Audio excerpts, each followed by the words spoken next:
Bienvenue sur la Voie divine. Ici, la présence de Dieu agit avec puissance. Prépare-toi à vivre des prières intenses de délivrance, des moments de guérison profonde et des enseignements inspirés du pasteur Christ Ndikumana qui ont le pouvoir de transformer et d'édifier ta vie.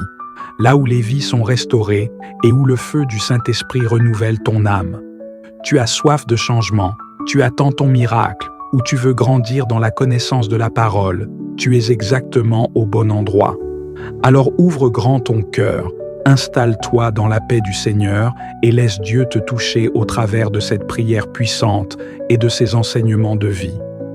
N'oublie pas de t'abonner à la Voie divine, activer la cloche de notification et partager ce moment pour bénir d'autres vies. Écoute la Voix divine qui te parle.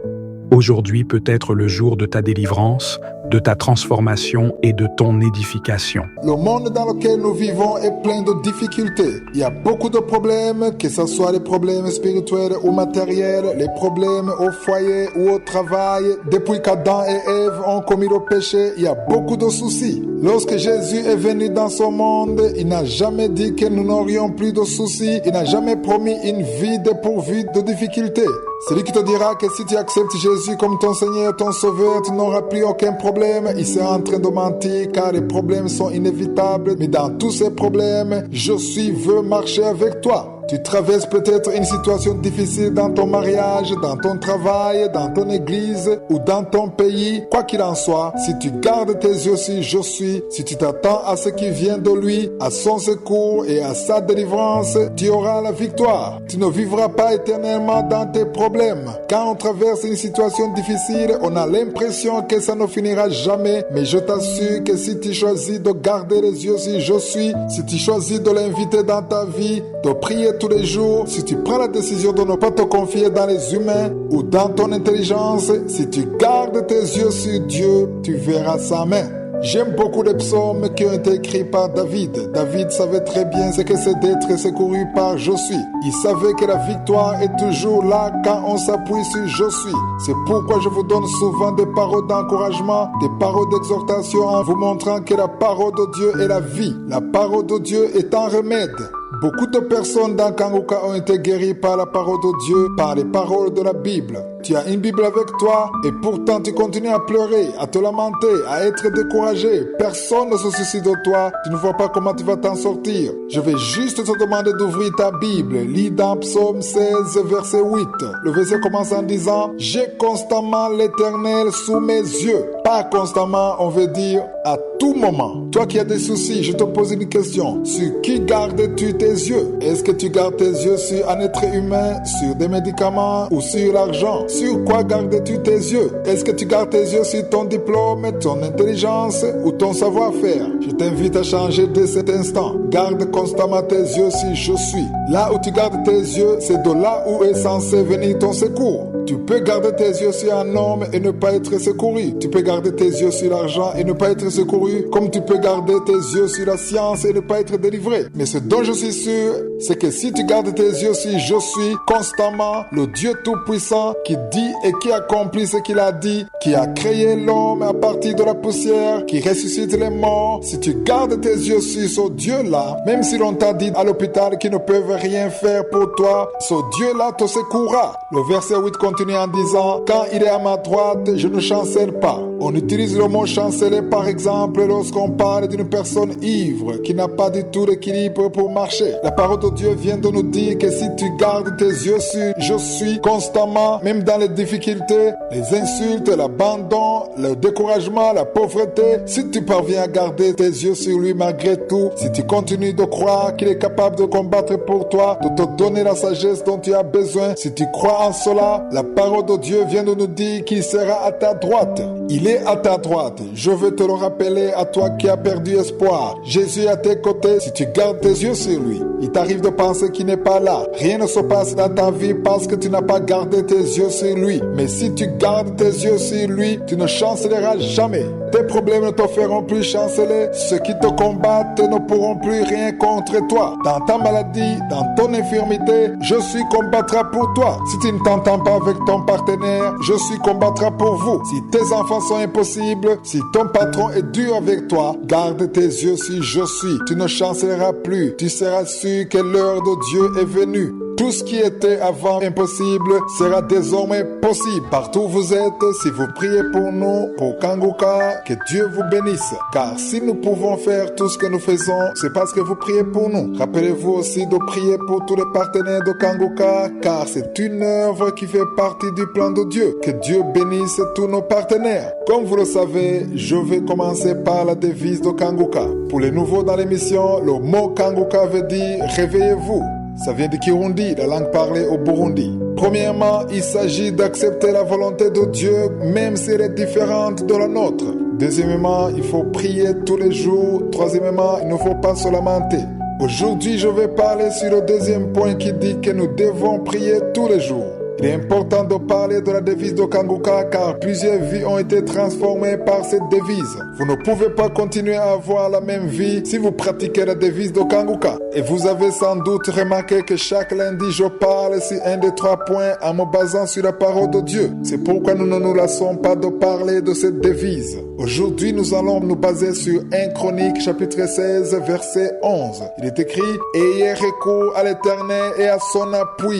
Cherchez continuellement sa face. » J'aimerais insister sur cette partie qui dit « Cherchez continuellement sa face ». La parole de Dieu dit que nous devons être parfaits comme notre Père est parfait. Cela veut dire que plus on s'approche de Dieu, plus il influence et agit dans notre vie. Ce passage aide beaucoup à prier tous les jours. Premièrement, ce verset dit « Ayez recours à l'Éternel et à son appui ». La deuxième partie de ce verset, c'est elle qui m'intéresse, qui dit « Cherchez continuellement sa face ». Quand on dit continuellement, ça veut dire sans relâche. Ne vous arrêtez pas de prier, car plus on s'approche de Dieu, plus il s'approche de nous. Si vous continuez à prier tous les jours, vous verrez sa gloire. C'est bien de prier, car plus vous vous approchez de Dieu, plus il s'approchera de vous. Il y en a qui prient pour avoir la réponse à leurs problèmes, mais on ne prie pas uniquement pour avoir la solution. Nous devons apprendre à prier non pas parce que nous voulons demander quelque chose à Dieu, mais parce que nous voulons nous approcher de lui. Il y a peut-être des choses que vous essayez de laisser tomber dans votre vie. C'est peut-être votre attitude charnelle. Vous avez essayé d'être délivré, mais ça n'a pas marché. Je vous assure que si vous continuez à vous approcher de Dieu, si vous continuez à prier tous les jours, à louer Dieu même dans les moments difficiles, vous serez délivré. Nous devons apprendre à louer Dieu dans les moments difficiles. Même quand ça ne va pas, rends grâce à Dieu, parlez de sa grandeur. Atteignez le niveau où vous sentez que vous ne pouvez pas quitter votre maison sans prier, sans parler avec je suis. Priez continuellement. Certains prient uniquement le dimanche, mais nous devons prier tous les jours. Si Dieu vous a réveillé, priez en le remerciant. Dites-lui que vous l'aimez, que vous croyez en lui et que vous vous appuyez sur lui. Dans le verset que nous avons lu, nous avons vu que Dieu est notre appui. Dites-lui que vous ne pouvez rien faire sans lui. Je veux que tous ceux qui suivent cette émission aient l'habitude de dire qu'ils ne peuvent rien faire sans je suis. Demandez toujours à Dieu de sonder votre cœur et de corriger tout ce qui ne va pas. Je suis marchera avec vous si vous priez tous les jours sans cesse. Si vous continuez à chercher sa face, il y a quelque chose de spécial qui va se passer. Votre vie ne pourra jamais rester la même. J'aimerais encore une fois vous rappeler l'importance de préparer sa journée dans la prière. Il n'y a rien de plus merveilleux que de commencer la journée avec je suis. Je le dis parce que je sais que vous êtes nombreux à suivre cette émission et avoir été transformés par cette parole qui concerne le fait de préparer sa journée. Vous avez un témoignage qui montre bien l'importance, la puissance qui se manifeste quand on commence la journée avec « Je suis ». Avez-vous déjà pris le temps de penser que vous commencez la journée avec le Dieu qui a créé le ciel et la terre, le Dieu qui vous connaît et qui a créé toutes les personnes que vous craignez dans son monde? C'est « Je suis » qui a créé toutes ces personnes, toutes les montagnes qui sont devant vous. Tous les problèmes qui sont devant vous, je suis est au-dessus de tout cela. Il est au-dessus de tous les mauvais esprits qui veulent vous faire du mal, qui veulent vous tuer. Je suis est au-dessus de ces puissances du mal. Là où tout semble perdu, je suis est capable de vous délivrer. La journée qui va commencer, je suis la connaît depuis longtemps. Il connaît tout ce qui va se passer. C'est pourquoi une personne réveillée commence toujours la journée en la confiant entre les mains de Je suis. Et pourquoi cela? Parce qu'en agissant ainsi, Je suis prend le contrôle de sa vie. Satan n'aura plus aucun pouvoir sur sa journée. Il y a beaucoup de personnes qui aiment blâmer Satan d'avoir fait tout ceci ou cela. Mais toi, sache que tu peux lui enlever la possibilité de faire quoi que ce soit durant la journée. Ce matin, prie et confie la journée entre les mains de Je suis. Et ne le fais pas seulement le mercredi, mais fais-le tous les jours. Commence toujours la journée avec Je suis. Lisons une parole qui va vous aider à le comprendre et qui pourra toujours vous aider à préparer votre journée. C'est dans Psaume 25, versets 4 à 5. Le passage commence en disant « Éternel, fais-moi connaître tes voies, enseigne-moi tes sentiers. » Il est vrai que tu connais ton chemin, celui par lequel tu passes tous les jours pour aller à l'école ou au travail. Tu as même le ticket du bus ou la voiture qui te conduira là-bas. Tu as peut-être le GPS, mais il y a aussi le chemin, le sentier de Je suis. Le sentier de Je suis est différent de celui des humains. Tu as peut-être ton chemin, mais si Je suis ne veut pas que tu prennes le chemin que tu as déjà préparé, il fermera cette porte. C'est pourquoi lorsqu'une personne réveillée a préparé sa journée, même quand les portes se ferment, il rend grâce à Je suis parce que c'est lui qui connaît le meilleur pour nous. Tu as peut-être déjà préparé ton rendez-vous, mais à la dernière minute, le rendez-vous peut être annulé. Et tu ne comprendras pas pourquoi ça n'a pas marché, mais après tu pourras comprendre que c'est Je suis qui est à l'origine de tout cela. Lorsque tu confies ta journée entre les mains de Je suis, il prend le contrôle de ta vie, il fermera certaines portes et en ouvrira d'autres car tu lui as donné accès, tu lui fais confiance. Tu ne pourras donc pas te lamenter pour les portes qui seront fermées ou pour ce qui n'a pas marché comme tu l'espérais parce que tu lui as tout confié. Le verset 5 dit « Conduis-moi dans ta vérité et instruis-moi. » J'aime beaucoup ce passage. L'instruction revient à chaque fois. Une personne réveillée désire toujours apprendre. Elle désire savoir quel langage adopter, l'attitude à avoir, le comportement qu'il faut. Dieu changera tes pensées, ton langage au fur et à mesure que tu prieras pour ta journée. Et si tu agis ainsi, quelque chose va changer dans ta vie. C'est pourquoi le verset 5 continue en disant « Car tu es le Dieu de mon salut, tu es toujours mon espérance. » Si tu écoutes cette émission tôt le matin, c'est d'ailleurs ce que je vous invite tous à faire. Tous les jours, nous vous donnons cette émission à 4h du matin sur l'application Kangoka. Si donc tu écoutes cette émission tôt le matin, il faut que tu apprennes à commencer toujours la journée avec Je suis. Une personne réveillée veut toujours être instruite par Dieu. Ne pense jamais que tu connais tout. Ne pense pas que tu sais où tu vas, que tu sais comment tu vas te comporter, mais humilie-toi dès le matin et dis à Dieu que même si tu as l'intelligence, même si tu as fait des études, même si tu es âgé, dis-lui que tu veux toujours apprendre. On doit toujours avoir cette envie d'apprendre. Dis-lui que tu veux toujours que son esprit t'instruise, qu'il te corrige et qu'il te mette sur la bonne voie. Spirituellement parlant, soyez toujours des petits enfants. Soyons humbles et Dieu nous donnera l'instruction et il combattra pour nous. Si tu es un homme marié, la parole de Dieu t'appelle tête du foyer. C'est écrit dans Éphésiens chapitre 5, vous pouvez le lire. J'ai déjà entendu ces hommes qui utilisent ce passage en disant que comme ils sont la tête, leurs femmes doivent les obéir en tout. Il est vrai que la parole de Dieu dit que vous êtes la tête du foyer, comme Christ est la tête de l'église, mais être la tête n'implique pas seulement qu'on vous doit du respect, il s'agit aussi d'être responsable. Je vais parler aux hommes mariés sur leurs responsabilités. Devant Dieu, vous avez des comptes à rendre sur tout ce qui se passe dans votre mariage, dans votre famille, dans le ménage. Il y a des choses que Dieu attend que tu fasses dans ton ménage. Tu peux me dire que les tâches sont partagées parce qu'en tant qu'homme, tu ne peux pas tout faire et c'est vrai. C'est pour cela que Dieu t'a donné une femme, une aide parce que tu ne peux pas tout faire. Tu as des enfants, des domestiques à la maison peut-être, mais ce que je veux te dire aujourd'hui, c'est que dans tout ce qui se passe dans ta famille, la première personne responsable devant Dieu, ce n'est pas ton enfant, ce n'est pas ton serviteur, ce n'est même pas ta femme, mais c'est toi. Tu ne vas pas expliquer à Dieu que c'est elle qui a fait ceci ou cela, qui a mal agi. Même si ça peut être vrai, ça peut être la faute de ton enfant, ça peut être la faute de ta femme, mais c'est à toi que Dieu demandera des comptes, premièrement. Car tu es la tête. Tu as un rôle primordial dans ta famille. La première chose que tu dois faire en tant que tête de famille, c'est prier pour ta famille. Prie pour ta femme, prie pour tes enfants, pour tous ceux qui sont dans ta maison, prie pour toute la maison. En tant qu'homme, tu as une grande responsabilité devant Dieu. L'exemple de la Bible que je vais vous donner, c'est dans Genèse 3, versets 8 à 9. Depuis le premier verset, nous voyons ce qui est arrivé à Adam et Ève. C'est le premier couple que Dieu a créé. Nous sommes tous descendants d'Adam et Ève sans considérer la couleur de notre peau ou notre origine. Nous sommes tous nés un jour.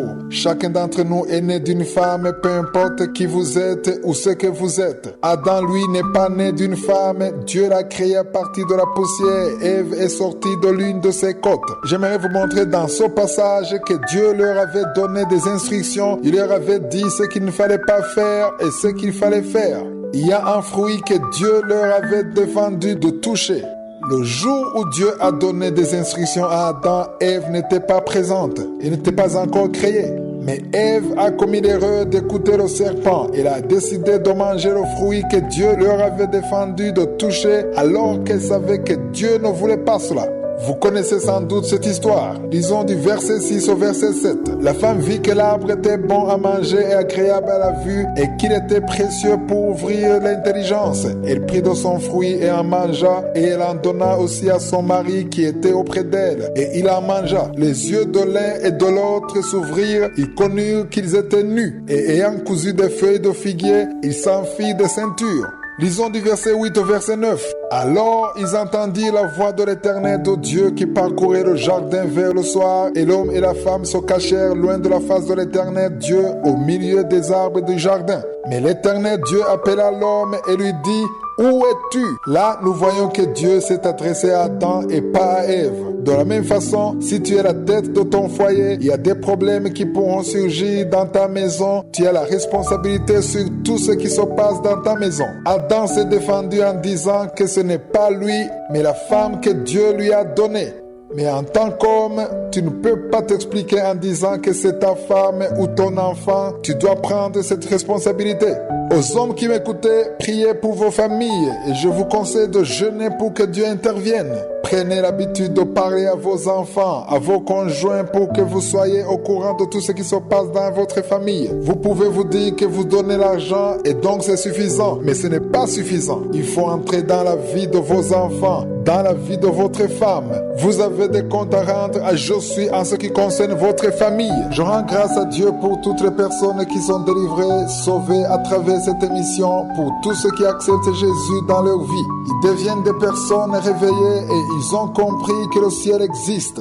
Je vous le dis souvent, il nous arrive d'oublier que le ciel existe parce que nous sommes distraits par toutes sortes d'enseignements qui nous font aimer beaucoup le monde et qui nous font oublier le ciel. Dans ce monde, il y a beaucoup de problèmes. Tout le monde a des problèmes.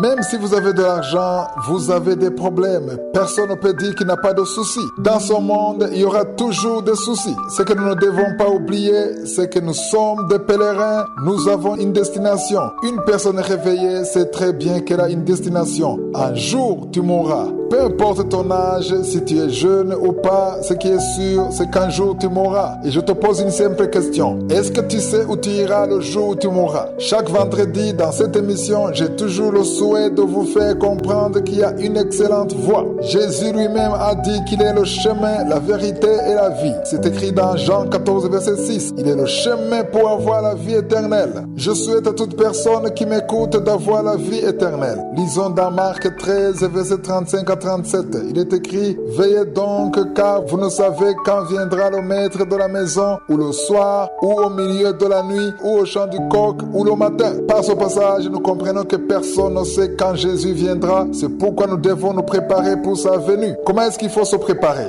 On se prépare en se repentant. Si tu vis dans le péché, je parle à toi qui vis dans l'adultère, dans la fornication. Il y a des personnes qui m'écoutent qui vivent en concubinage. Vous n'avez jamais fait le mariage avec cet homme ou cette femme avec laquelle vous vivez. Arrêtez cette relation. C'est un péché qui peut vous empêcher d'aller au ciel. Tu as un mari, mais tu vis dans l'adultère avec un autre homme. Répands-toi. Toi qui vis dans le mensonge, répands-toi et que le sang de Jésus te délivre. Prépare-toi pour la venue de Jésus. Le verset 36 dit: craignez qu'il ne vous trouve endormi à son arrivée soudaine. Jésus ne va pas vous prévenir en vous disant qu'il arrive. Il l'a déjà dit et le jour où il viendra, personne ne le sait. Il peut venir le matin, au milieu de la semaine, au milieu du mois, il peut venir au milieu de l'année. Personne ne sait quand il va venir. D'un moment à l'autre, il peut venir. La parole de Dieu vous demande de vous préparer. Séparez-vous du péché, séparez-vous de tout ce qui ne plaît pas à Dieu et sanctifiez-vous. C'est une chose très importante que Jésus est en train de dire. Lisons verset 37. Il est écrit, ce que je vous dis, je le dis à tous. Veillez. On voit bien qu'on insiste sur le verbe veiller. Veiller, c'est s'attacher à Jésus, c'est marcher dans sa parole. Il faut être sûr que tu t'es repenti, que tu es mis à part. Tu ne peux pas veiller étant dans une vie de péché. Tu ne peux pas veiller si tu vis dans la jalousie, dans la convoitise, dans l'adultère, dans le vol, dans le mensonge, etc. Si tu es en train de faire des choses qui ne sont pas correctes, la parole de Dieu ne te voit pas comme quelqu'un qui veille. Une personne qui veille vient à Dieu, elle s'examine là où Dieu lui montre de corriger, elle se corrige. Il faut te repentir et quitter cette vie qui ne plaît pas à Dieu pour que le jour où Jésus viendra, tu sois prêt. Ça ne sert à rien d'avoir beaucoup d'argent si vous n'êtes pas sûr que si Jésus venait, il vous prendrait avec lui. Est-ce que si Jésus venait, tu monterais avec lui? Si ce n'est pas le cas, alors il faut te repentir et l'accepter comme ton Seigneur et ton Sauveur. Je salue tous ceux qui prient pour cette émission. Nous rendons grâce à Dieu et nous aussi, nous prions pour vous. J'aimerais que toute personne qui prie pour l'émission Kangoka sache que nous aussi nous prions pour ceux qui prient pour cette œuvre. Même si nous ne vous connaissons pas, nous prions pour vous. Nous prions pour tous ceux qui prient pour nous, pour l'équipe Kangoka et qui demandent à chaque fois que Dieu bénisse cette œuvre. Nous prions pour vous et nous rendons grâce à Dieu pour vous. Comme je le fais souvent, j'aimerais encore une fois vous rappeler de prier pour l'équipe Kangoka et pour nos partenaires car ils ont besoin de vos prières. Priez également pour leur famille afin que Jésus se manifeste et que son œuvre avance. Chaque lundi, je commence l'émission en vous parlant de la devise de Kangoka. Pour le nouveau dans l'émission, le mot Kangoka veut dire réveillez-vous. Ça vient du Kirundi, la langue parlée au Burundi. Premièrement, nous devons accepter la volonté de Dieu, même lorsqu'elle est différente de la nôtre. Deuxièmement, nous devons prier tous les jours. Troisièmement, il est absolument interdit de se lamenter. Nous devons toujours rendre grâce à Dieu. Aujourd'hui, j'aimerais qu'on parle sur le premier point, c'est-à-dire accepter la volonté de Dieu, même lorsqu'elle est différente de la nôtre. Nous avons déjà entendu dans cette émission qu'il est très facile d'accepter la volonté de Dieu lorsque cela nous plaît, lorsque Dieu nous dit des choses qui sont conformes à notre volonté. Là, il y a la joie et l'action de grâce. Et j'aimerais maintenant que tu comprennes que Dieu ne veut pas toujours ce que toi tu veux. Il arrivera un moment où Dieu fera des choses que toi tu ne comprends pas, des choses qui sont contraires à ce que tu veux, des choses qui sont différentes de tes rêves. Tu sentiras que cela te déplaît dans la chair, dans tes émotions. J'aimerais te dire que ce que je suis veux, c'est ce qui est meilleur pour toi. Beaucoup de personnes me disent que parmi les 3 points de la devise de Kangoka, la chose la plus difficile, c'est le fait d'accepter la volonté de Dieu lorsqu'elle est différente de la nôtre. Ce qui fait que c'est difficile pour toi, c'est parce qu'il y a un verset de la Bible que tu n'as pas encore appliqué dans ta vie. C'est un verset qui est difficile à comprendre et très rarement on entend des enseignements sur ce verset. Certains ne veulent même pas en entendre parler, mais c'est Jésus lui-même qui l'a dit. Lorsque tu reçois le salut, lorsque tu acceptes Jésus, ce qui est important, ce n'est pas juste le fait de recevoir le salut, mais l'essentiel, c'est que tu sois transformé et que tu deviennes un disciple de Jésus. Les disciples veulent toujours imiter Jésus dans toutes ses voies. Tu te demanderas toujours quelle est la volonté de Dieu dans les situations que tu traverses. Les disciples de Jésus faisaient tout ce que Jésus leur disait de faire. Donc si tu es sauvé, tu as reçu Jésus, ne reste pas uniquement à son niveau, mais tu dois arriver à un autre niveau d'être un disciple de Jésus. Si tu es un disciple de Jésus, il sera facile pour toi d'accepter la volonté de Dieu, même lorsqu'elle est différente de la tienne. Le verset dont je parlais, c'est un verset dont tu as besoin d'appliquer dans ta vie et c'est Matthieu 16, verset 24. Alors Jésus dit à ses disciples, si quelqu'un veut venir après moi, qu'il renonce à lui-même, qu'il se charge de sa croix et qu'il me suive. J'imagine que vous tous qui m'écoutez, vous voulez suivre Jésus. Renoncer à soi ne veut pas dire commencer à se faire du mal, mais c'est choisir de privilégier les intérêts de Jésus plutôt que tes propres intérêts. Tu mets de côté tes intérêts pour choisir ceux de Jésus. La croix est un signe de la mort. Tu dois arriver à un point où tu ne vis plus. Tu dois mourir à toi-même. Il faut que tu arrives à dire comme Paul quand il dit que ce n'est plus lui qui vit, mais que c'est Christ qui vit en lui. Tu dois mourir à ta nature charnelle, ta volonté, tes goûts, tes préférences, ce que tu aimes. Il faut que tu mettes de côté ce que tu veux et que tu acceptes ce que Jésus veut. Si tu y arrives, Tu pourras accepter la volonté de Dieu même si elle est différente de la tienne. Je sens qu'il y a des personnes qui m'écoutent et qui ont le cœur lourd. Il y a des moments où on n'a qu'une seule envie, celle de fuir. Il arrive même qu'on ne veut rien d'autre que la mort. Il y a une personne qui m'écoute en ce moment, elle ne désire que la mort alors que rien ne lui manque. Elle a un bon travail, mais elle ne désire que la mort parce que dans son foyer rien ne va. C'est une femme et elle a un problème avec son mari. J'aimerais te dire que la mort n'est pas une solution. Plutôt, tu as besoin du salut. Tu as besoin du secours de Je suis. Je suis est le seul qui est capable de te secourir dans tes problèmes. Il y en a d'autres qui sont fatigués. Vous avez prié, vous avez eu la foi. Certains veulent avoir des enfants, mais ils ne parviennent pas à les avoir. D'autres veulent être guéris et n'obtiennent pas la guérison. D'autres encore veulent que leurs enfants soient délivrés, mais n'y arrivent pas. Toutes les voix qui vous disent d'abandonner sont les voix de Satan. Au ciel, il y a un Dieu. Il y a un sauveur qui peut te délivrer d'un moment à l'autre. Aussi longtemps que tu continues de prier, tu ne perds pas ton temps. J'aimerais dire à toute personne qui a perdu espoir, qui ne veut plus prier, qui ne sait plus quoi faire, ni où aller, que Je suis est toujours sur son trône. Il est capable. Il y a une personne qui m'écoute qui a le cœur rempli de peur. Je sens qu'il y a des personnes qui ont peur. Je suis est capable. Il est capable de te secourir. Peut-être qu'on te dit que devant toi il y a la mort, mais Je suis est celui qui a ta vie entre ses mains. Ne sois pas découragé. Ne perds pas espoir. Ton secours viendra de Je suis. Il y a une parole que je veux vous donner pour encourager toute personne qui se sent abattue, qui a peur, qui a perdu espoir. Je te demande de lire dans Ésaïe 12, verset 2. Il est écrit: Voici Dieu est ma délivrance. Je serai plein de confiance et je ne craindrai rien.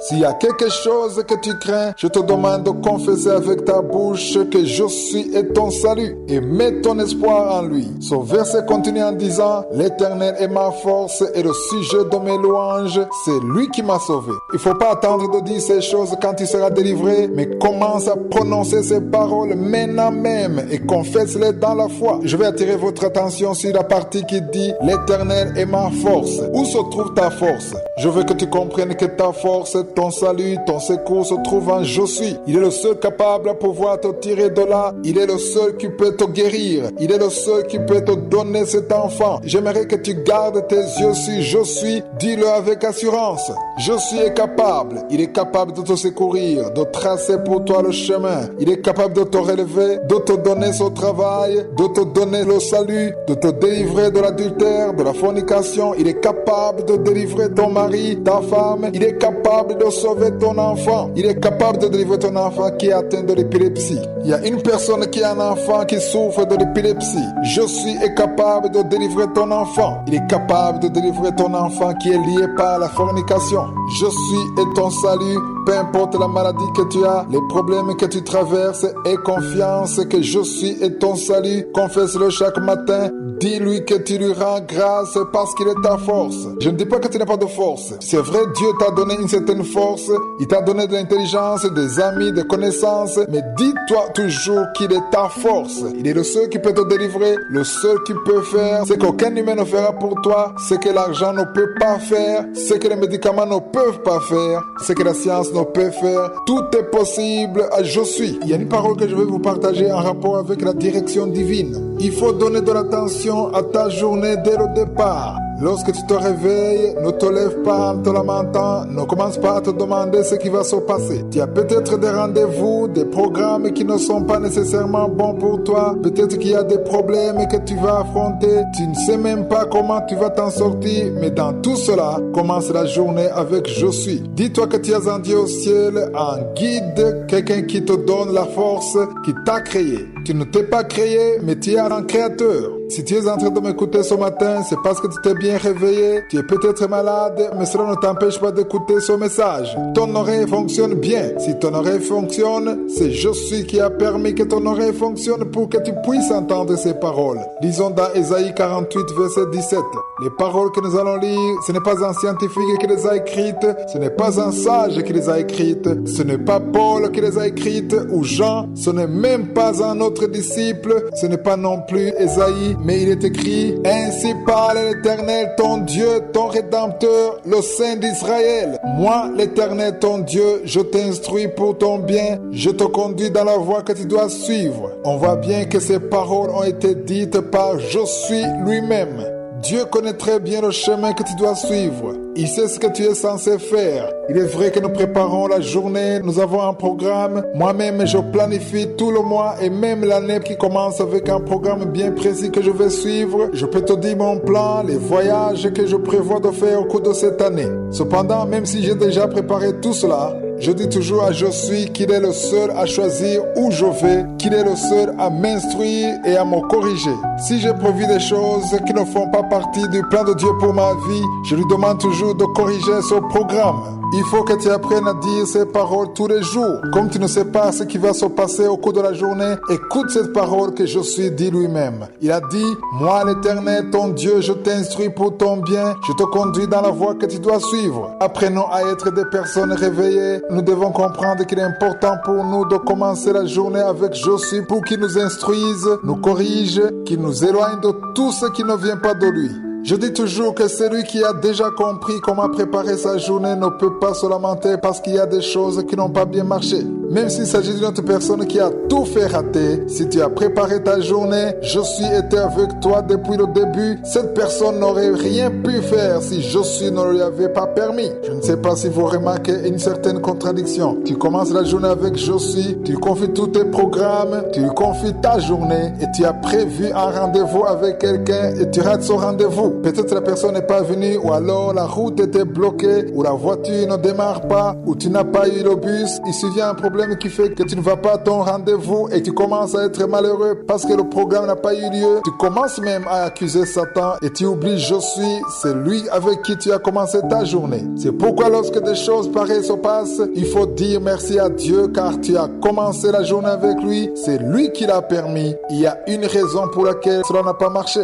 Tu vas donc rendre grâce au lieu de te lamenter. Commence ta journée, garde tous tes espoirs en Josué et accepte qu'il est celui qui a l'autorité sur toute ta journée. Je vais parler aujourd'hui aux parents. Que dit la parole de Dieu sur le temps présent? Il y a une certaine attitude qui se manifeste parmi les enfants de Dieu, une attitude de légèreté. Le diable a sa propre façon de nous distraire et nous ne voyons plus ce que nous faisons ou alors nous voyons d'une façon simple une situation qui ne l'est pas. Et souvent nous suivons ce que le monde nous propose. Lisons dans 2 Timothée chapitre 3 versets 1 à 4. Paul écrit à Timothée en disant: sache que dans les derniers jours, il y aura des temps difficiles. Je dirais qu'aujourd'hui, les temps sont plus difficiles par rapport à cette époque où Paul écrivait cela. Les versets 2 à 3 disent: car les hommes seront égoïstes, amis de l'argent, fanfarons, hautains, blasphémateurs, rebelles à leurs parents, ingrats, irréligieux, insensibles, déloyaux,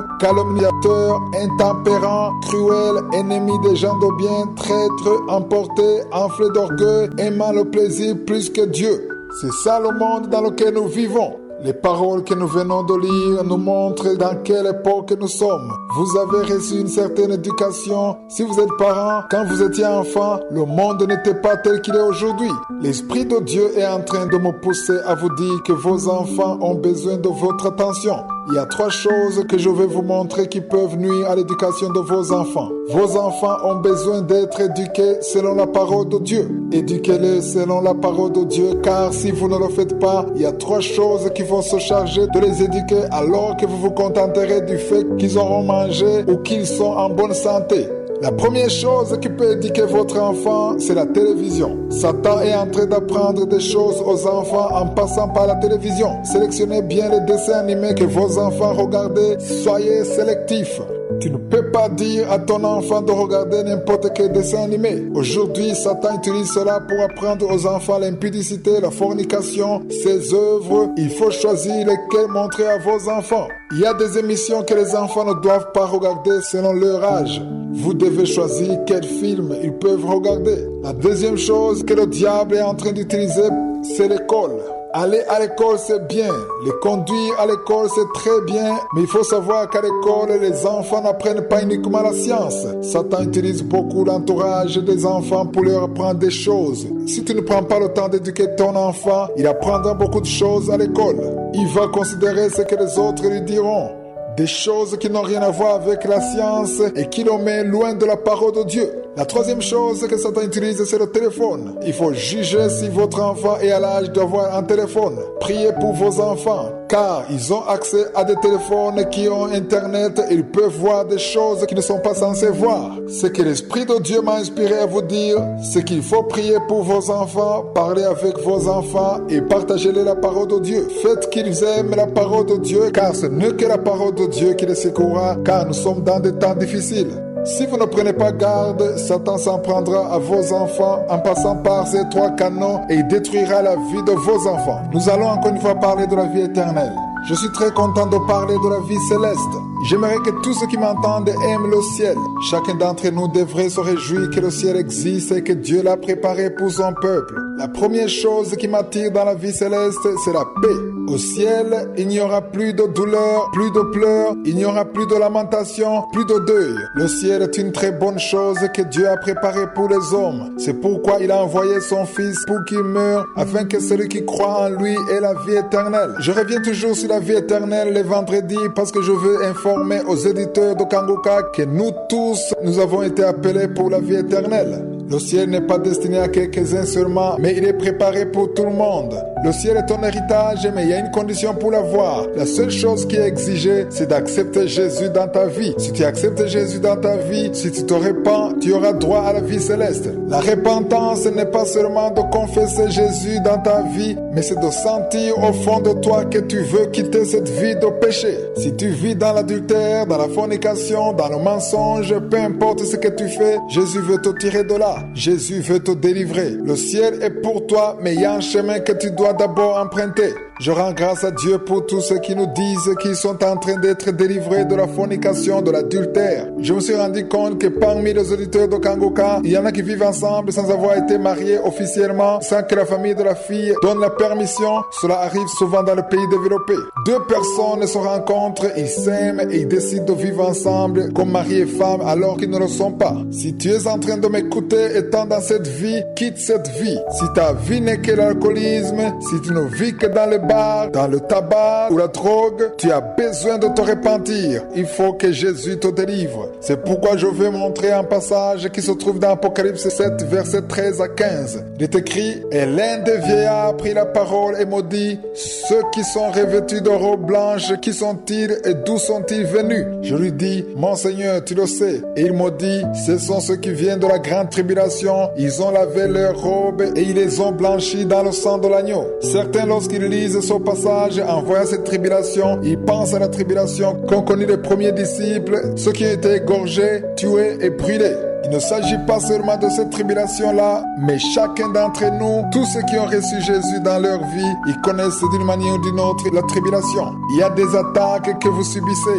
Satan n'est pas du tout content. Il y a des problèmes qui viennent dans votre vie. Il y a des liens qui peuvent bloquer votre salut. C'est cela la tribulation. Mais ce verset dit que si vous avez été lavé par le sang de Jésus, vous serez parmi les personnes qui seront revêtues de robes blanches. Lisons verset 15. C'est pour cela qu'ils sont devant le trône de Dieu et le servent jour et nuit dans son temple. Celui qui est assis sur le trône dressera sa tente sur eux. Je te souhaite d'être parmi ceux qui seront là devant le trône de Dieu. Je te souhaite cette vie où il n'y a pas de fatigue, de pleurs, de gémissements, parce que tu auras été lavé par le sang de Jésus. Tous les problèmes que tu as maintenant ne seront plus là et tes larmes seront essuyées. Tu seras lavé par le sang de Jésus. Je salue tous ceux qui prient pour Kangoka. Vous êtes nombreux à prier pour nous. Que Jésus vous bénisse. Priez également pour tous les partenaires de Kangoka, car sans ceux qui nous soutiennent, il n'y aurait pas d'émission. Même si vous ne les connaissez pas, priez pour eux. Confessez la bénédiction de Dieu sur leur vie et priez toujours pour que la volonté de Dieu soit accomplie dans leur vie. Que Dieu les protège, car ils se donnent pour l'avancement du royaume de Dieu. Lundi, je vous rappelle toujours la devise de Kangoka. Pour les nouveaux, le mot Kangoka veut dire réveillez-vous, ça vient du Kirundi, la langue parlée au Burundi. Premièrement, il s'agit d'accepter la volonté de Dieu, même si elle est différente de la nôtre.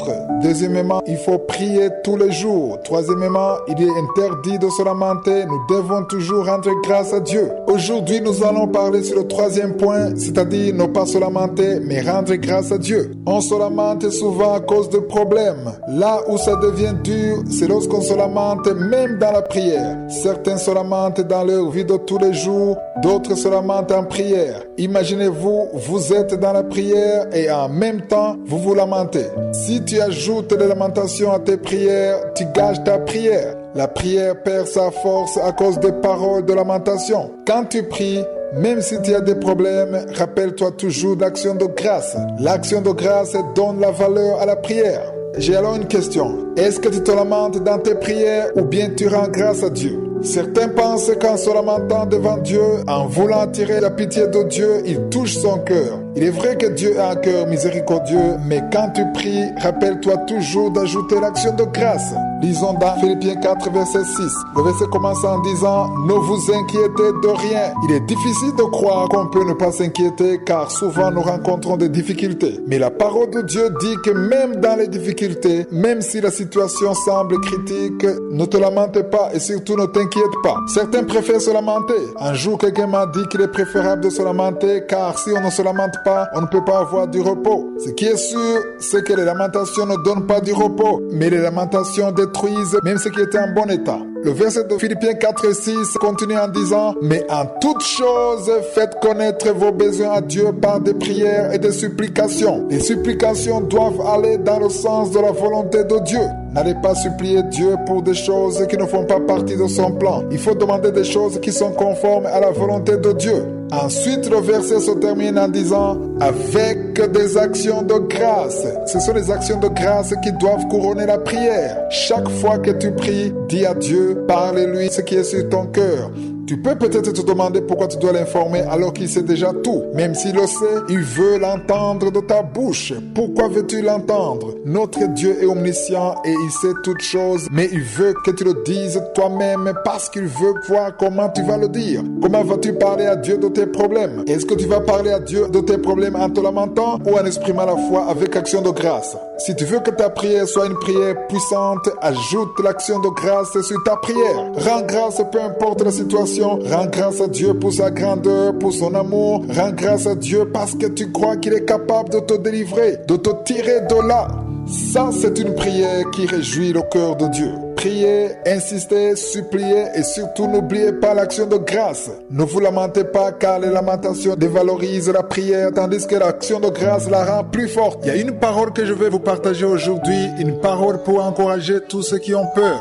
Parmi vous, il y en a qui ont peur pour leur avenir, ils ont peur pour leur mariage, ils ont peur pour leurs études. Tu ne sais pas comment tu vas payer les frais pour tes études ou comment tu vas payer ton loyer. Tu as peur que ton enfant ne guérisse jamais. Peut-être que le médecin t'a dit que ton enfant ne va pas guérir. Il y a une dame qui m'écoute à qui on a dit que son enfant ne va pas guérir. Qu'est-ce que tu fais quand tu as peur? Comment est-ce que tu réagis? Si tu laisses ta peur te dominer, c'est elle qui va te dire quoi faire. Si tu ne choisis pas de faire ce que la parole te dit de faire, ta peur va te désorienter. C'est pourquoi la plupart fuient dans l'alcool, dans la drogue, dans les plaisirs du monde. Ils cherchent à s'amuser pour fuir les problèmes. J'aimerais te dire que tu ne pourras pas toujours fuir tes problèmes à moins de te réfugier en Je suis. Je suis est le seul qui peut te secourir, il est le seul à pouvoir résoudre tes problèmes. Basons-nous sur la parole de Dieu, lisons dans Psaume 56, versets 3 et 4. Dans d'autres versions, il s'agit de versets 4 et 5.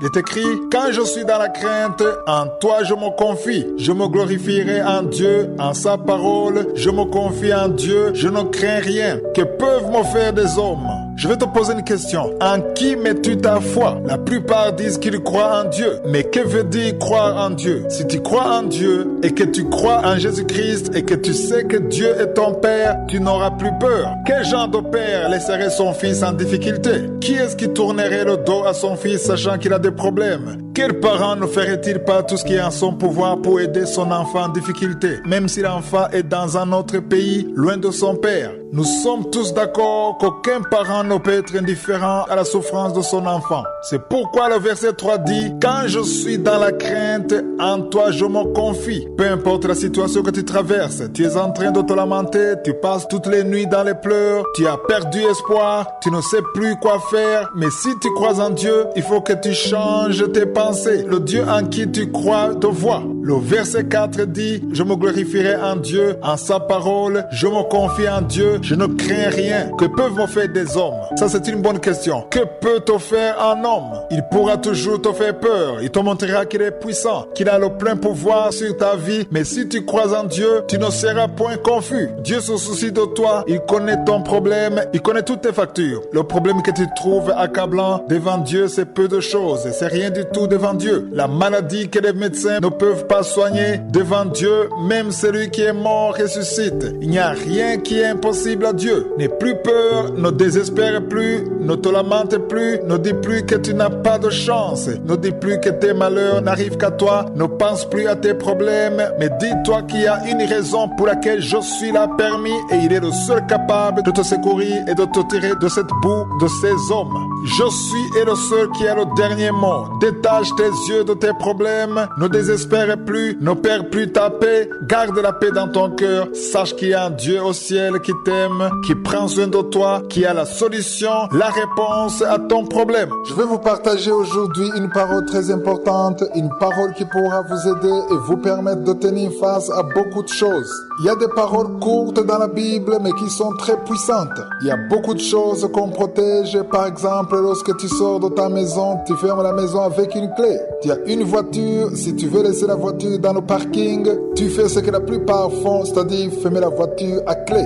Très peu de personnes laissent leur voiture non fermée. Tu te sens rassuré d'avoir fermé ta maison à clé, d'avoir verrouillé la voiture. Tu te sens mieux de savoir que ton argent est dans un compte bancaire bien protégé. Tu veux sentir cette protection. Ce qui est triste, c'est que très peu de personnes pensent protéger leur cœur. C'est de ton cœur que viennent les sources de la vie. Tout ce que nous essayons de protéger, l'argent, les voitures, les comptes, ce ne sont que peu de choses, des choses qui ont une fin. Mais est-ce que tu te rappelles de protéger ta vie? Qu'est-ce qui devrait te protéger plus que tout? Lisons dans Proverbe 4, verset 23. Je veux qu'on comprenne que chaque matin, il y a une chose qu'on doit protéger plus que tout, plus que protéger la maison, protéger ton coffre-fort ou ta voiture. Il y a une chose que tu devrais protéger plus que tout. Dans Proverbe 4, 23, il est écrit « Garde ton cœur plus que toute autre chose, car de lui viennent les sources de la vie. » Nous sommes censés protéger notre cœur chaque matin. Fais cet exercice tous les jours. Demande à Dieu de protéger ton cœur plus que tout, car c'est la première chose que Satan cherchera à attaquer. Le cœur est la source de tout. C'est le centre des émotions. C'est de là que viennent les lamentations. Si ton cœur est protégé, même dans les situations difficiles, tu pourras tenir. Lorsque tu prépares la journée, il faudra aussi préparer ton cœur. Il faut donc confier toute ta journée, toutes tes circonstances entre les mains de Dieu. Ainsi, rien ne pourra te faire peur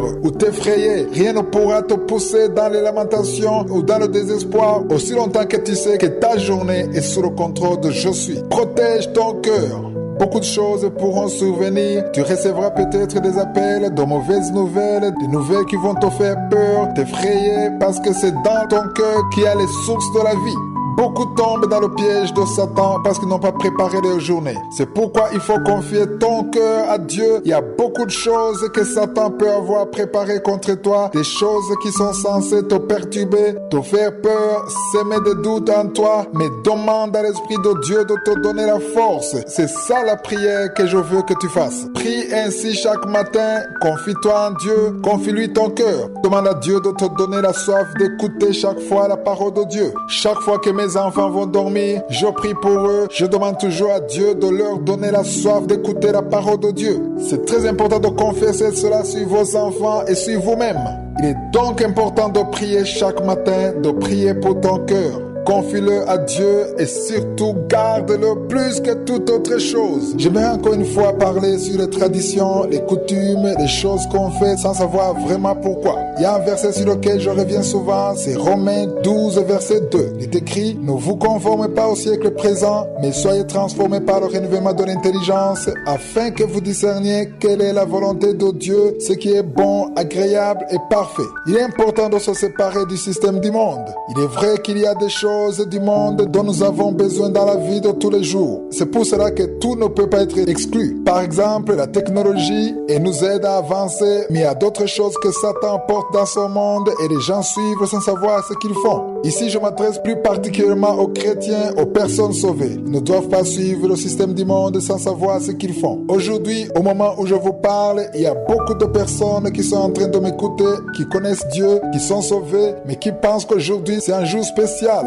le jour de la Saint-Valentin. Quand je demande à certains d'entre eux, ils disent que c'est la fête des amoureux. Mais si on considère l'histoire, j'ai essayé de me documenter. Vous pouvez aussi consulter mon site christdikumana.org. En bas, vous verrez verrez différentes rubriques. Cliquez sur le lien de la fête de Saint-Valentin. Vous verrez ce que j'ai écrit à propos de cela. Vous allez comprendre d'où est venue cette fête et l'impact qu'elle produit sur les êtres humains. L'origine de cette fête est même liée à l'idolâtrie. Là, je parle de la christianisation des fêtes païennes. Les chrétiens ont accepté de célébrer quelque chose dont ils ignorent l'origine. Au moment même où je vous parle, peu importe le pays dans lequel vous êtes, plusieurs ont prévu de commettre le péché de la fornication parce que c'est la fête de Saint-Valentin. Il y a un esprit qui pousse les gens dans ce péché. Quand je parle ainsi, il y a peu qui le comprennent. Les autres disent qu'ils s'aiment et donc rien d'autre ne compte. Mais je veux parler à deux groupes de personnes. Premièrement, aux couples mariés. Comprenez ici que si tu es un homme marié, ce n'est pas seulement le jour de la Saint-Valentin que tu es censé dire à ta femme que tu l'aimes. Tu devrais le lui dire tous les jours. Tu ne vas pas l'aimer le jour de la Saint-Valentin, mais il faut l'aimer tous les jours et c'est aussi valable pour la femme. Tu ne dois pas respecter et aimer ton mari un seul jour, mais tu dois le faire tous les jours. Je vous invite donc à lire ce que j'ai écrit sur ce site. Vous verrez l'origine de la fête de Saint-Valentin. Nous ne devons pas nous identifier au monde. Nous ne devons pas nous conformer au siècle présent. Qui est Valentin? Lisez ce texte, vous verrez son identité. C'était un moine. Il a été tué le 14 février 269 et on l'appelait le patron des amoureux. Il a été tué pour avoir marié des couples contre l'ordre de l'empereur Claude II.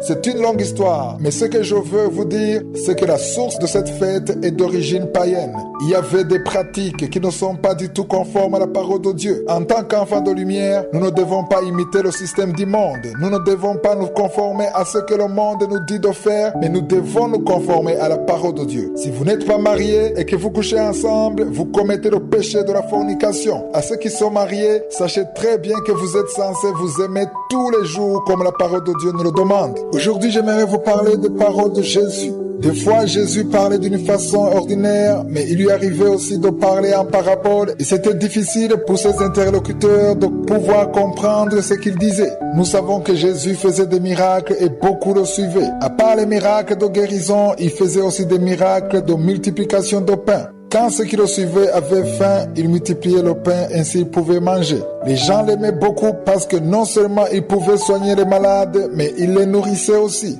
Si on lit dans Jean chapitre 6, nous voyons un passage où Jésus change de langage. Au lieu de parler de pain dont ils étaient habitués, il a commencé à parler de son corps comme nourriture. Le verset 56 dit, « C'est lui qui mange ma chair et qui boit mon sang demeure en moi et je demeure en lui. » Ces paroles ont offensé ceux qui étaient habitués à entendre les paroles de Jésus qui étaient jusque-là tout à fait différentes.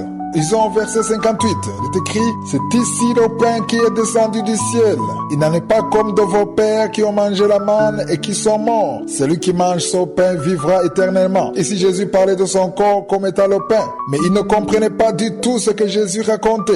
Lisons au verset 60. Plusieurs de ses disciples, après l'avoir entendu dire « Cette parole est dure, qui peut l'écouter ?» Ils étaient choqués, scandalisés d'entendre cela. Et au verset 63, il est écrit « C'est l'esprit qui vivifie, la chair ne sert de rien. Les paroles que je vous ai dites sont esprit et vie. Les paroles que je vous dis tous les jours sont esprit et vie. La parole de vendredi est esprit et vie. » Quand Jésus a dit cela, ceux qui le suivaient ont commencé à le quitter un à un. Ils étaient très nombreux, ils sont tous partis. Au verset 66, il a dit, dès ce moment, plusieurs de ses disciples se retirèrent et ils n'allaient plus avec lui. Ici, je dois préciser que plus de 5000 personnes le suivaient, mais le jour où il a prononcé ces paroles, le nombre a commencé à baisser considérablement et Jésus est finalement resté avec ses disciples seulement. Ceux qui l'ont quitté n'ont pas voulu écouter celui qui leur disait de manger son corps. Ils voulaient juste manger son pain. J'aimerais te dire que tu as besoin de manger le corps de Jésus. Manger le corps de Jésus, c'est manger sa parole. La parole que je vous donne tous les jours, c'est ça le corps de Jésus. Les paroles de Jésus que nous lisons dans la Bible, chaque fois que vous le lisez, chaque fois que vous les écoutez, c'est le pain quotidien que vous mangez. Lorsque vous les écoutez et que vous les mettez en pratique, elles vous donnent la vie. C'est pourquoi chaque fois que vous écoutez la parole de Dieu, vous êtes en train de manger. Jésus a dit que l'homme ne vivra pas de pain seulement, mais de toute parole qui sort de sa bouche. Toutes les paroles que je vous donne ne viennent pas de moi, mais ce sont les paroles de je suis. Voyons ce qui est écrit au verset 69. Jésus donc dit aux 12, « Et vous, ne voulez-vous pas aussi vous en aller ?» Voici les paroles de Pierre, comment Pierre a répondu. C'est au verset 68. Simon Pierre répondit, « Seigneur, à qui irions-nous? Tu as les paroles de la vie éternelle. J'aime beaucoup ce passage et j'aimerais parler à toi qui n'as pas encore accepté Jésus comme ton Seigneur et ton Sauveur. Il n'y a nulle part ailleurs où tu peux trouver la vie à part en Jésus-Christ. Si tu l'as reçu dans ta vie, accroche-toi à lui car en lui il y a la vie éternelle. Il se pourrait que tu m'écoutes maintenant et tu es fatigué par le péché, par les problèmes, tu ne vois pas bien ton avenir. Sache bien que la vie ne se trouve qu'en Jésus uniquement. Les paroles de vie se trouvent en Jésus. Le pain dont tu as besoin, c'est Jésus lui-même. Accepte Jésus comme ton Seigneur et ton Sauveur. Ta vie sera transformée et tu auras la vie éternelle. Il combattra pour toi. Il marchera avec toi dans tout ce que tu traverseras. Si tu veux le recevoir dans ta vie, agenouille-toi et appelle-le. Je salue tous ceux qui prient pour nous. Merci à vous tous qui prenez le temps de prier pour l'équipe Kanguka. Nous aussi, nous prions pour vous. Nous prions pour tous ceux qui intercèdent pour nous partout où vous êtes. Cette émission a besoin de prières constantes, car sans la prière, rien de tout cela ne pourrait se faire. Priez également pour ceux qui nous soutiennent. Priez pour chaque partenaire de Kanguka, car il contribue à l'avancement de l'œuvre de Dieu. Que Jésus bénisse tous ceux qui se donnent en soutenant cette émission. Chaque lundi, je parle de la devise de Kanguka. Nous recevons beaucoup de témoignages de ceux qui ont vu leur vie transformée, leur mentalité évoluer. Ils ont pu se libérer des liens de Satan grâce à la devise de Kanguka. Pour les nouveaux dans l'émission Kanguka, le mot Kanguka veut dire réveillez-vous. Ça vient du Kirundi, la langue parlée au Burundi. Premièrement, la devise de Kanguka dit que nous devons accepter la volonté de Dieu même si elle est différente de la nôtre. Deuxièmement, nous devons prier tous les jours. Et troisièmement, il est absolument interdit de se lamenter. Nous devons toujours rendre grâce à Dieu. Comme je le fais toujours, nous allons parler sur un des 3 points. Aujourd'hui, nous allons parler sur le deuxième point, c'est-à-dire prier tous les jours. Je le répète souvent, une personne réveillée ne prie pas uniquement quand il a des problèmes, mais elle prie tous les jours. Elle ne prie pas non plus lorsqu'elle est heureuse ou bénie ou pendant le culte de dimanche, mais elle prie tous les jours. Une personne réveillée ne peut jamais quitter sa maison sans prier. Tu ne peux pas quitter la maison sans prier. Prier, c'est aller dans la présence de Dieu, c'est honorer Dieu. Lorsque tu pries, il y a quelque chose de spécial qui est accompli. Il y a un verset que je veux qu'on lise. C'est dans Psaume 141, verset 2. Il est écrit que ma prière soit devant ta face comme l'encens et l'élévation de mes mains comme l'offrande du soir. Dans l'Ancien Testament, chaque soir, ils offraient un sacrifice à Dieu. Lorsque tu pries, sache que ta prière est un parfum et ce parfum monte devant Dieu. Lorsqu'on se retrouve dans un endroit parfumé, on veut rester là, dans cette atmosphère. Par contre, s'il se trouve auprès de toi quelque chose qui dégage une mauvaise odeur, tu as envie de fuir. Il y a un certain confort qui a à sentir une bonne odeur. De la même façon, la prière donne un confort à Dieu. Dieu se sent confortable au milieu de la prière. Si tu pries tous les jours, tu mets Dieu dans le confort. Là, je parle d'une prière dépourvue de lamentation. La prière où tu loues Dieu sans te lamenter. Ne vous lamentez pas dans vos prières, mais rendez grâce en toutes choses. Priez non pas parce que tout va bien, non pas parce que vous avez une bonne humeur, mais priez parce que la prière est la vie de tous les jours. C'est la prière qui donne la force, c'est la prière qui donne l'espoir. Quand tu pries, tu sens que tout est possible. Lorsque tu pries, il y a quelque chose que tu donnes. La plupart prient étant dans une position de recevoir. Il est vrai qu'il y a un certain avantage qu'on obtient dans la prière, mais nous devons apprendre à prier comme un sacrificateur. Il faut y aller comme quelqu'un qui va donner quelque chose. Tu vas donner ton action de grâce, ton corps. Dans Romains chapitre 12, verset 1, il est écrit « Je vous exhorte donc, frères, par les compassions de Dieu, à offrir vos corps comme un sacrifice vivant, saint, agréable à Dieu, ce qui sera de votre part un culte raisonnable. » Quand tu pries, tu dois renoncer à toi-même. Tu dois oublier ton confort, ton bien-être, ton sommeil, tes problèmes. Il faut aller devant Dieu dans le nom de Jésus et rappelle-toi toujours que chaque fois que tu vas devant Dieu, il y a quelque chose de spécial que tu lui donnes et cela lui plaît surtout lorsque tu n'as aucune envie de prier. Continuons à lever nos mains vers Dieu. Il faut qu'on lui dise qu'il est le Dieu qui est capable. Nous devons prier dans les bons et les mauvais moments. Ne prie pas uniquement dans les bons moments, mais prie également dans les mauvais moments. Je vous encourage donc de rester en connexion avec Je suis tous les jours. Je veux aujourd'hui m'adresser à tous ceux qui sont devant une situation impossible. Il y a une chose que tu veux, même dans ton cœur, tu sens que c'est la volonté de Dieu, mais il y a une voix qui te dit que ce n'est pas possible. Tu te regardes, tu considères tes origines, ta famille, et tu te dis qu'il y a une vie que tu ne peux pas avoir. Tu sens que tout est limité. Il y a un problème qui demande des moyens financiers pour être résolu. Malheureusement, tu n'as pas ces moyens. Le médecin t'a dit que tu ne pourras pas guérir. Tu viens de passer pas mal d'années à attendre le mariage en vain. Tu as attendu d'avoir un enfant et les médecins te disent que c'est impossible. Tout le monde te dit que c'est impossible. Il y a des situations que tu regardes avec tes yeux et toi-même tu vois que c'est impossible. Tu t'es dit que tu ne peux pas avoir ce travail, que ta femme ne pourra pas changer, que ton enfant restera tel qu'il est. Il y a des choses qui visiblement sont impossibles. Même la science prouve que c'est impossible.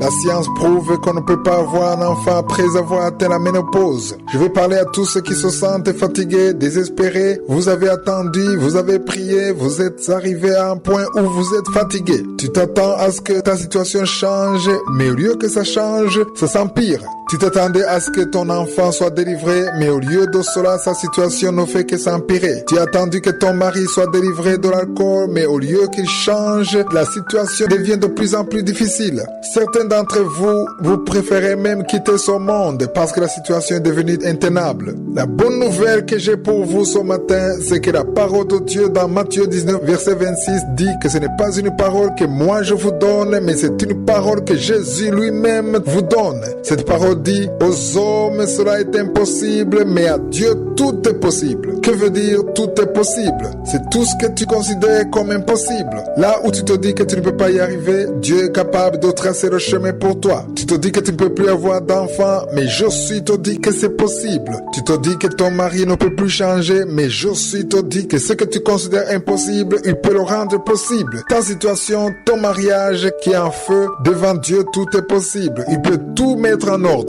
Quelle est la condition pour que ça change? Tu as juste besoin de croire en cette parole. Confesse cette parole à chaque fois, que ce soit le matin ou pendant la journée. Continue de croire qu'il est capable de tracer le chemin pour toi. Il est capable de mettre le chemin là où il n'y a pas de chemin. Si tu crois que c'est possible, Jésus viendra dans ta vie et il prouvera à tout le monde que c'est possible. Je veux qu'on comprenne une chose. Lorsque tu crois que c'est possible, Dieu passe par le moyen de ta foi et il peut montrer aux autres que ce qui était impossible devient possible. Si tu crois que c'est possible, même quand Dieu va t'exaucer, tu vas lui rendre grâce, tu ne seras pas étonné parce que tu savais dès le départ que c'est possible à Dieu. Lorsque Jésus a voulu ressusciter Lazare, il a dit, Père, je te rends grâce de ce que tu m'as exaucé. Il a dit cela avant la résurrection de Lazare. Il savait que Dieu était capable de le faire. Si tu crois que Jésus est capable de te délivrer, de te tirer de cette situation, commence à lui rendre grâce de ce qu'il est capable de faire. Commence à rendre grâce même quand tu ne l'as pas encore vu et à travers ta foi, Dieu le montrera à tout le monde, tout ce qui t'entoure. Le jour où il le fera, tu ne seras pas étonné car tu savais que pour Dieu tout est possible. Si avant aujourd'hui tu n'avais pas cette foi, je te demande de commencer à le confesser dès aujourd'hui parce que devant Dieu, rien n'est impossible. J'aimerais encore une fois vous dire comment il faut prier pour votre journée chaque matin. Certains prennent à la légère la volonté de Dieu.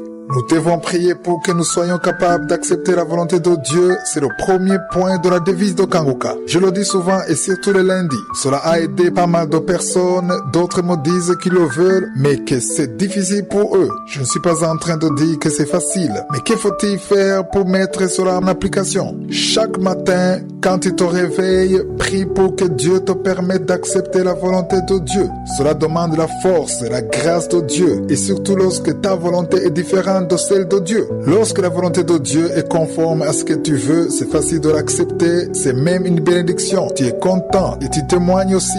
Mais lorsque cela est différent de ce que tu veux, cela devient difficile. C'est pourquoi, pour pouvoir l'accepter comme il le faut, tu dois prier pour cela et tous les matins. Le jour où j'ai eu la révélation de ce que je suis en train de vous dire, j'ai commencé à prier chaque matin. Chaque matin, quand la journée commence, je prie pour que j'accepte ce qu'il a préparé pour moi, non pas par contrainte ou dans la colère, mais dans la joie. Laissez-moi vous montrer un verset que je veux qu'on lise. C'est dans Colossiens chapitre 4, verset 12. C'est un verset qui m'a beaucoup transformé en ce qui concerne le fait d'accepter la volonté de Dieu.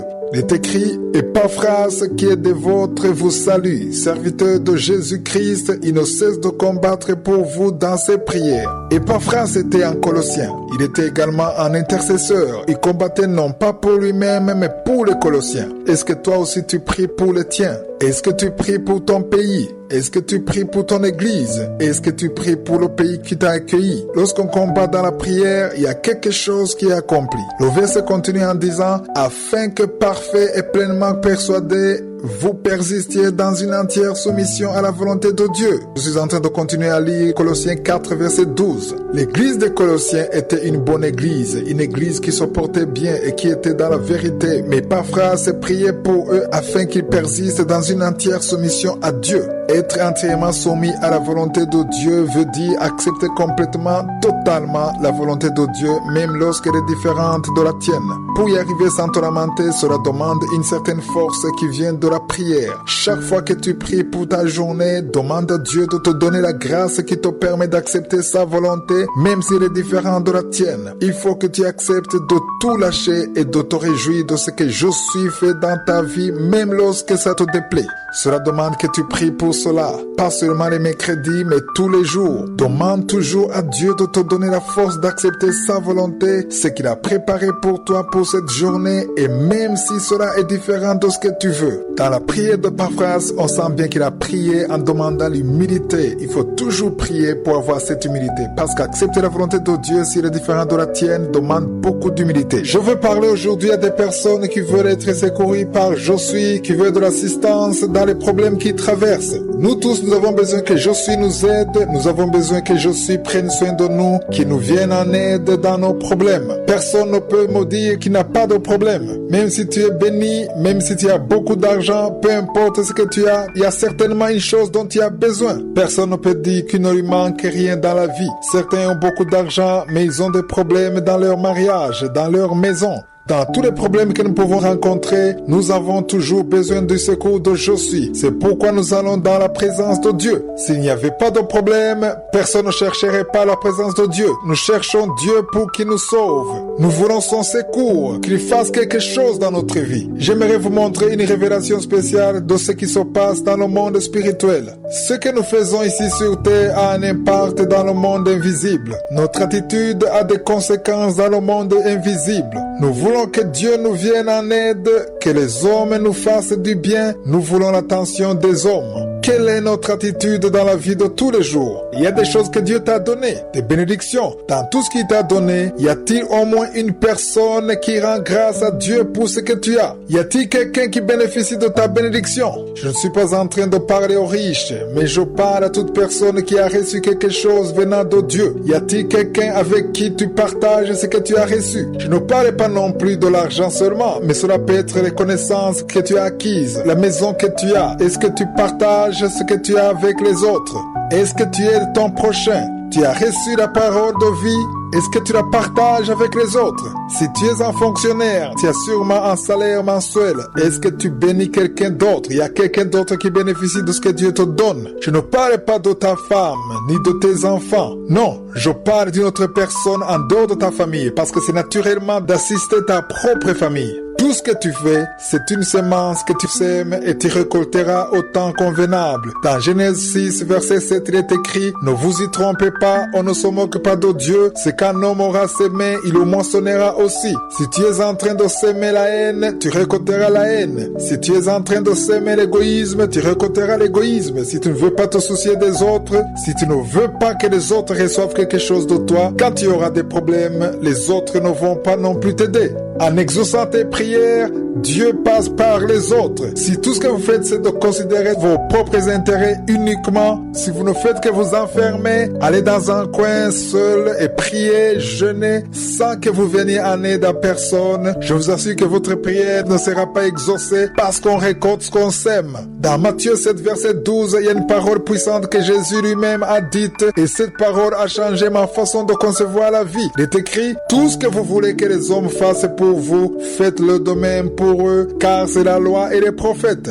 Si tu veux l'attention des autres, commence à être attentionné envers les autres. Si tu veux que Dieu te vienne en aide, commence à aider les autres, au moins une personne. Si tu ne peux pas vivre ainsi sans bénir au moins une personne sur cette terre, sans qu'il y ait une personne qui est bénie grâce à toi, ici je ne parle pas de ton mari ou de ta femme, de tes enfants ou de tes cousins ou des membres de ta famille, je parle d'une autre personne avec qui tu n'as aucun lien sanguin. Il faut qu'il y ait cette personne qui rend grâce à Dieu pour toi. Si cette personne n'existe pas, s'il n'y a personne qui peut rendre grâce à Dieu pour toi, il est temps que tu sois réveillé, car tu récolteras ce que tu as semé. C'est un principe que Josué lui-même a établi. Soyons tous une bénédiction. Ayez quelqu'un dans ta vie que tu peux bénir. Je veux parler à tous ceux qui écoutent cette émission, qui ont leur cœur attaché aux choses de ce monde.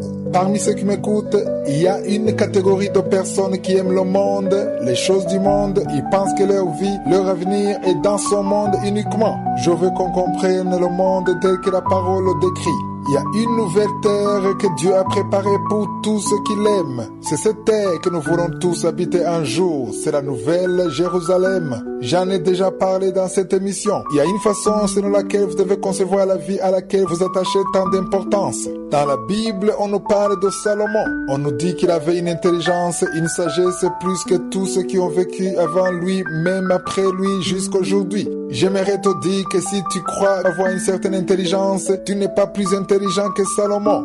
Salomon était plus intelligent que tout autre être humain sur cette terre. Il a eu une capacité élevée de comprendre les choses du monde. Salomon a traversé beaucoup d'épreuves. La Bible nous dit qu'il avait 700 femmes et 300 concubines. En d'autres mots, il a connu 1000 femmes et il ne cherchait rien d'autre que le plaisir.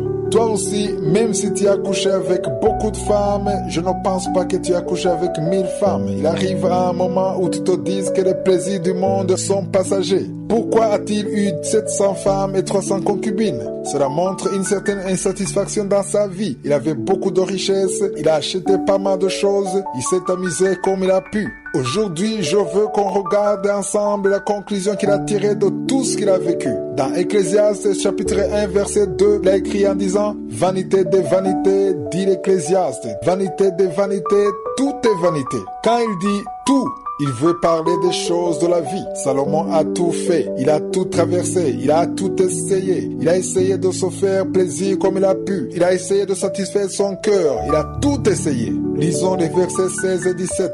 Il est écrit « J'ai dit à mon cœur, voici j'ai grandi et surpassé en sagesse tous ceux qui ont dominé avant moi sur Jérusalem. Et mon cœur a vu beaucoup de sagesse et de science. J'ai appliqué mon cœur à connaître la sagesse et à connaître la sottise et la folie. J'ai compris que cela aussi, c'est la poursuite du vent. » Toi qui t'attaches aux choses du monde, tu es en train de chercher ce qui plaît à ta chair. Tu es en train de vivre dans la fornication, dans les plaisirs de la chair. Et tu es dans la pornographie, dans la masturbation. Tu passes ta vie dans les boîtes de nuit, dans l'alcool.